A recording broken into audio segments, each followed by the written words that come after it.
Yep tout le monde, c'est Corentin et bienvenue dans Coffee Tech. Alors Coffee Tech c'est quoi? C'est la nouvelle série tech que j'ai décidé de lancer. Au passage, je ne veux pas de commentaires sur le nom éclaté, ok? Je vous rappelle que j'ai des séries qui s'appellent L'Arnaque et Trickit. Vous aurez compris qu'ici on aime bien trouver des noms, voilà. Bon, plus sérieusement, le but de cette série c'est que vous ayez un format tech assez court, moins de 10 minutes au possible, qui vous parle d'une technologie ou d'un produit que vous pouvez regarder ou écouter. Je trouve ça aussi important pour les gens qui vont au travail en voiture le matin par exemple ou autre. Donc c'est une série vraiment que vous pouvez regarder à tout moment, ce qui est plutôt cool. Allez, vous vous demandez peut-être pourquoi Coffee dans le nom, tout simplement car à chaque vidéo on va boire un café différent. Pourquoi? Parce que j'aime bien le café, même si j'en bois pas tout le temps non plus. Mais aujourd'hui, on va parler d'une technologie que j'ai eu beaucoup de mal à apprécier, le MagSafe. Donc pour accompagner cette technologie, j'ai pris un petit Napoli de chez Nespresso, c'est leur café le plus fort, parce qu'il a du mal à passer au début, tu vois, c'est comme le MagSafe.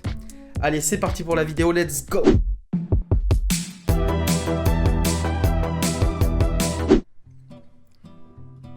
Le MagSafe. Alors le MagSafe, c'est une technologie, lorsqu'Apple l'a présenté lors de leur keynote, je me suis dit, c'est de la merde. Vraiment, je me suis dit ça, c'est de la merde. En fait, le MagSafe, on arrive, on te présente une technologie, on te dit, tu vois le sans-fil? Bah c'est la même chose, mais à des aimants et ça coûte 2 fois plus cher. Et là, tu te dis, bah ils se foutent de ma gueule, bordel. En fait, le MagSafe, dans l'état comme Apple l'a présenté et comme Apple le vend, eh ben je suis désolé de vous le dire, mais c'est nul à chier. Plutôt que d'avoir un câble, alors bon, je vais prendre un câble qui a rien à voir avec celui de l'iPhone. Plutôt que d'avoir un câble qui va à ton téléphone, t'as la même chose mais qui va derrière. Ça ne sert pas à grand chose, on va pas se mentir. Donc lorsqu'Apple l'ont présenté, je me suis dit, bordel, qu'est-ce que c'est inutile. Lorsque j'ai acheté l'iPhone 12, je me suis dit, bordel, mais je vais jamais l'utiliser, tu vois. Et c'est con, alors que j'ai un nouveau téléphone avec une toute nouvelle technologie, je ne vais pas l'utiliser, c'est ce que je me disais vraiment au début. Jusqu'au jour où j'ai trouvé une première utilité au MagSafe. C'est celle que j'attendais le plus, parce que j'y avais déjà pensé, c'est par rapport aux voitures. On va pas se mentir, sur le marché des supports pour voitures fiables, t'en as très peu, le plus souvent ils sont éclatés. Il y en a juste un type qui est bien, c'est celui où tu colles un truc à l'arrière de ton téléphone aimanté, et ça s'aimante. Ça tient super bien, sauf que c'est pas assez flexible, tu peux pas forcément le mettre comme tu veux. Et surtout, si tu casses ton téléphone, tu vas voir, le petit rond que tu mets derrière, ça l'éclate. Donc les supports pour voiture, c'est vrai que c'était peut-être la seule utilité que je pouvais avoir en MagSafe lorsque c'est sorti. Jusqu'au jour où j'ai découvert ça. J'en avais parlé sur Twitter. Belkin ont sorti un support téléphone pour, compatible MagSafe. J'ai trouvé ça génial, sauf que bah non. Enfin, je suis désolé, mais il est super. Bon, il vaut cher parce qu'il est vendu par Apple aussi et tout, hein. Il est super. Le seul défaut, je sais pas si vous avez vu, c'est ça. Il se met à la grille d'aération de la voiture. Sauf qu'il suffit que tu aies une grille d'aération qui tienne un peu n'importe comment, surtout sur les vieilles voitures, ton téléphone il va faire toc, toc, il va tout le temps tomber et c'est relou. Donc au final, l'une des seules utilités que j'y voyais, eh ben je ne la voyais plus, tout simplement. Parce que dans la voiture, on a vu que ça tombe. L'utilité de tous les jours, c'est juste tu déplaces le problème, ça ne sert à rien. Et moi par exemple qui ai tendance à recharger mon téléphone à côté de moi dans le lit la nuit, alors ce n'est pas à faire mais je m'en fous, faut pas le dire. Et ben en fait, demain, je suis sûr que si je prends un chargeur Apple MagSafe, que je mets mon téléphone comme ça, donc déjà le matin si je le retrouve pas par terre c'est du génie, mais bon ça arrive avec n'importe quel chargeur. Mais surtout, le lendemain matin je me réveille, c'est décroché, il a 20% de batterie. Je suis sûr, je fais le pari.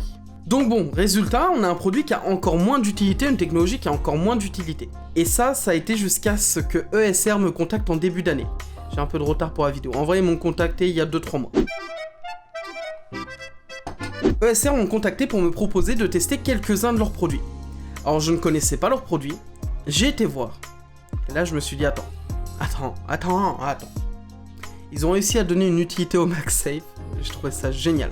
Ils m'ont envoyé leurs produits, et parlons-en. Le premier produit que j'ai envie de vous présenter, qui est pour moi le plus important, c'est le support de téléphone. Le support de téléphone, je vous avais dit, c'était une technologie que je trouvais géniale avec le MagSafe, qu'Apple ont foiré avec Belkin.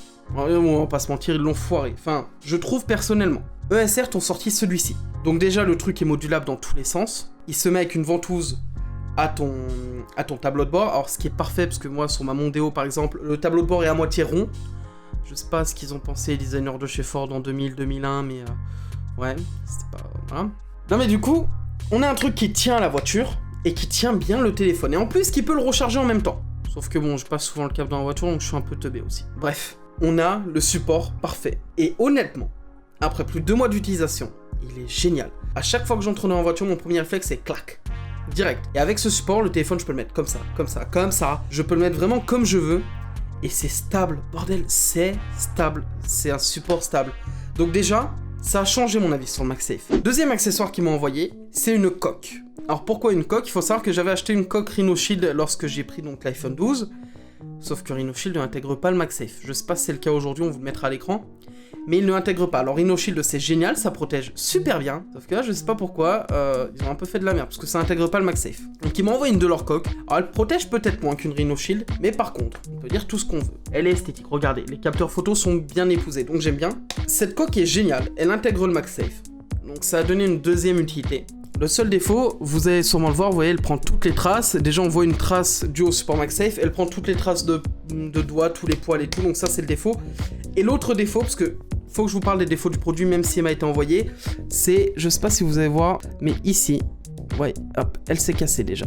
Alors ça, c'est le petit défaut. Donc voilà, on n'a pas la solidité d'une Rhino Shield, vous vous doutez. Et le troisième produit qu'ils m'ont envoyé, c'est ceci. C'est un support MagSafe de bureau, pour pouvoir poser mon téléphone sur mon bureau. Comme je vous ai dit, ça fait un peu plus de 2 mois que j'utilise ces accessoires au quotidien, vraiment au quotidien. Et ça a changé ma vision du MagSafe, honnêtement. Le MagSafe, comme je vous ai dit, pour moi, c'était une technologie un peu éclatée. C'était un truc qui avait un potentiel, mais qui n'était pas bien exploité, donc on n'en voyait pas forcément le bout. Aujourd'hui, avec tout ça, bon, la coque reste un peu secondaire, ça reste un accessoire indispensable, mais ouais, on peut très bien ne pas avoir de coque ou garder une coque Rhino Shield. D'ailleurs, précision, les youtubeurs qui vous disent « Oui, mais t'inquiète, avec la coque Rhino Shield, ça aimante quand même ».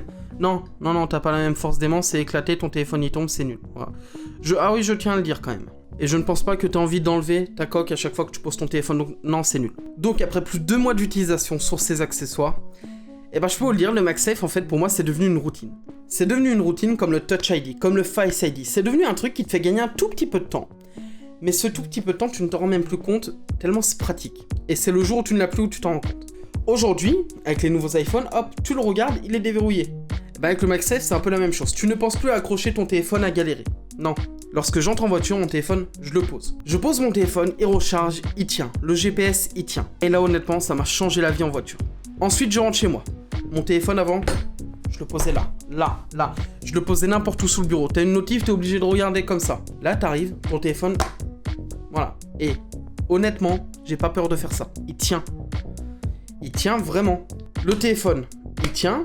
Il est rechargé, il y a plein d'axes, ok, tu peux le mettre en Y, hein, littéralement tu peux même le mettre comme ça, je ne sais pas à quoi ça sert de mettre son téléphone comme ça sur sa table, mais tu peux.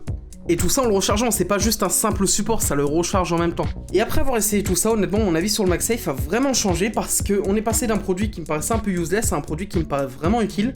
Vous allez me dire ouais mais tu gagnes pas beaucoup de temps au final, oui, mais regarde, plutôt que de faire touc et tu pars, là t'as juste à prendre ton téléphone de manière naturelle. Tu sors de la voiture, hop, c'est naturel. Et je trouve qu'Apple a donné une vraie utilité à la recharge sans fil. La recharge sans fil, jusqu'à maintenant, c'était tu poses ton téléphone un peu en Y pour que ça charge de temps en temps, et voilà.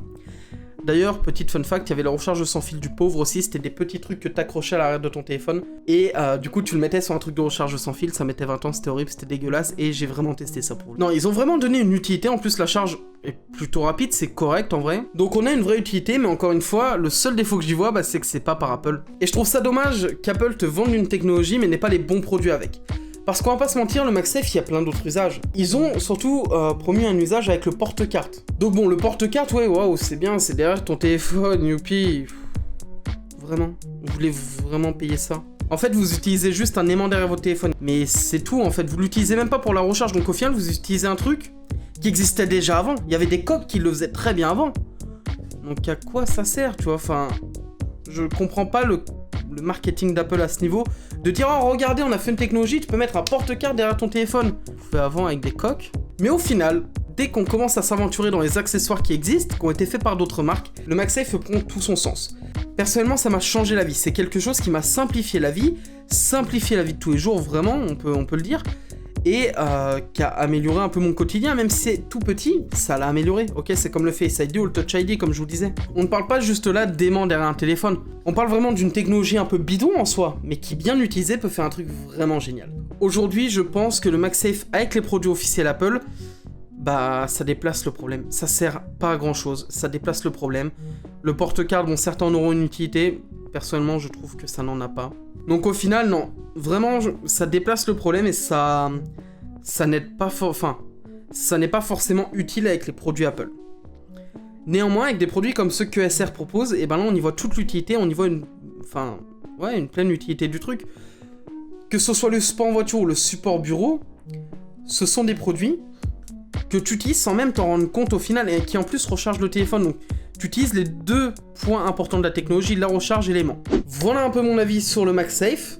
Alors j'attends vraiment vos retours pour ceux qui ont un iPhone, qui ont déjà utilisé le MagSafe en commentaire. J'attends vraiment vos retours pour qu'on puisse en discuter, ça peut être pas mal d'avoir un débat. Je vous précise également que j'ai une promotion pour vous sur les produits ESR que j'ai présentés. Elle est dans la description, je vous laisse aller regarder ça, il y a tous les liens. D'ailleurs, il y a même une coque d'une autre couleur. Bref, voilà, c'était mon avis sur le MagSafe, le premier épisode de cette série un peu chill, un peu posé, comme ça, où il y a peut-être un peu moins de montage, un peu moins de... Enfin, ça reste un montage simple. N'hésitez pas à me dire ce que vous en avez pensé également en commentaire. N'hésitez pas à me suivre sur mes réseaux. Sur Twitch, je live quasiment tous les soirs sur des jeux vidéo. Sur TikTok, où je fais des sketchs. Sur mes stories, c'est le plus important, les stories, bien évidemment, les gens, c'est le plus important. N'hésitez pas aussi à liker, commenter et partager la vidéo si vous l'avez aimé, ça me ferait énormément plaisir. Et n'hésitez pas aussi à me donner vos retours sur ce premier épisode de cette nouvelle série. Alors je pense avoir dépassé un peu les 10 minutes, mais je sais pas en fait, parce que j'ai beaucoup de ratés dans la vidéo, donc avec le montage, je sais pas. Bref, moi je vous laisse pour cette vidéo, je vais finir mon café. A très bientôt, c'était Epco et ciao tout le monde.